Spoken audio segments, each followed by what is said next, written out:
PCI in the setting of STEMI. And we have, again, a lot of meta-analysis. But over the years, the newer innovations in the interventional technology, newer DAS, newer potent antithrombotic drugs paved the way to change this particular concept. And so much so, the ACCHA, when it wrote the 2015 focused update on STEMI, changed it from harmful to a class 2B indication for a complete revascularization STEMI. And the ESC 2017 guidelines gave it a class 2A category. Of course, I should admit that there is nothing from the appropriate use criteria pundits. Well, what changed this concept essentially was the placed before randomized controlled trials and a galore of a huge number of meta-analysis based on these trials. You could see that these are the 4 randomized trials which focused on doing a multi-vessel PCR, and you could see that out of the 4, 3 of them were done during the in-depth hospitalization, majority of them. And 2 of these complete revascularization were also guided by FFR.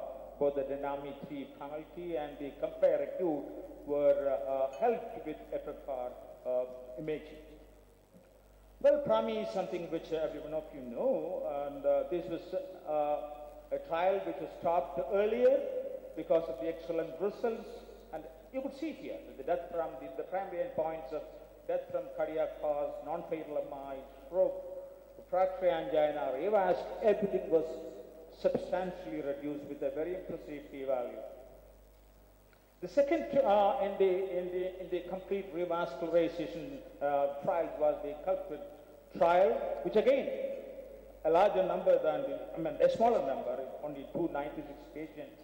Here again, you could see that the results looks very impressive, very significant reduction in the primary endpoints. Look at the number 1, the MACE reduction was really impressive. A sub-study of the culprits showed that, an MR study showed that, well, there may not be much advantage when you follow these patients in terms of a residual scale. The Dynamic 3 was the first complete revascularization trial in STEMI, which used a FFR help. Mind you, this was done the complete, after doing the culprit angioplasty, they did the complete revascularization on the second day. That's the difference. Now, this is not an ad hoc multi-vessel PCI. This was a staged PCI. And that also showed very, very impressive results. But again, I will draw your attention into that. Most of these impressive results is based on a significant reduction of repeat revascularization. And the last of the 4 trials, which stressed on the importance of multi-vessel primary PCI, was compare acute with a large number, which again gave us a very impressive result. Here again, they used the FFR help to decide on, for example, here, and 50% of the cases were angiographically proven. We were about to do a PCI on the culprit vessel, was 30% were avoided by doing an FFR. We have again 2 large registries which again showed the same thing. Now you could very well advocate the multi-vessel ad hoc primary PCI. We have again, as I said, a galore of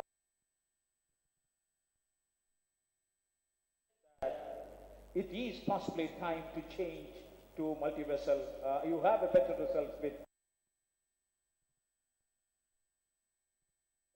most of the things you could see that favoring complete revascularization, network meta-analysis, you name it, any network, trial and meta-analysis.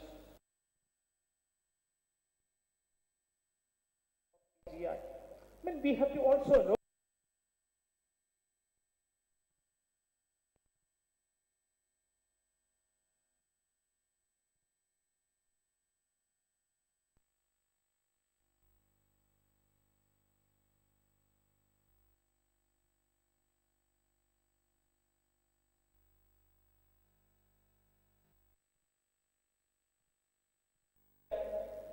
only do a culprit lesion in cardiogenic shock. So, things could be a little funny. They went on to say, culprit shock went on to say that this is the largest European multi-center trial in cardiogenic shock, and you better do only a culprit vessel PCI. But maybe more balancing the view will be, now these are the two, another meta-analysis which has come at least 1 year ago, which tell us that maybe complete revascularization, absolutely one should do it rather than a culprit vessel. But not necessarily a multi-vessel primary PCI. Better thing possible to do is do a staged PCI, and best time where the things settles down is maybe about 24 to 48 hours.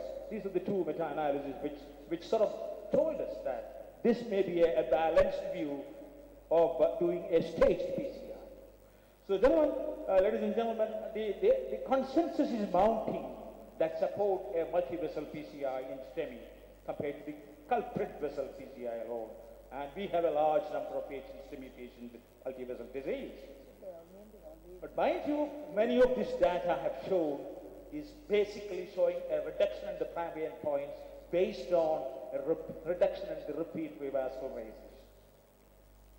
One has to individualize your decision on complete revascularization, whether to do. We don't complete revascularization, no doubt. Whether we have to do at the time of the primary PCI or if you have to do a staged PCI will be something which you have to individualize.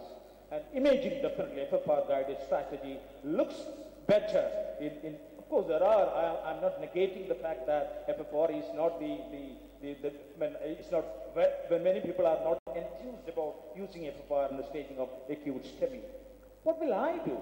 I will not say, it's a oxymoron to say a conservative interventionist, but then this will be my idea. Now, if I will do a culprit plasty, and if the non-culprit vessel is an LAD, and I have a proximal LAD lesion with significant narrowing, thrombus containing, I will do a multi-vessel primary PCI and not wait for a staged PCI. Thank you very much for your kind attention.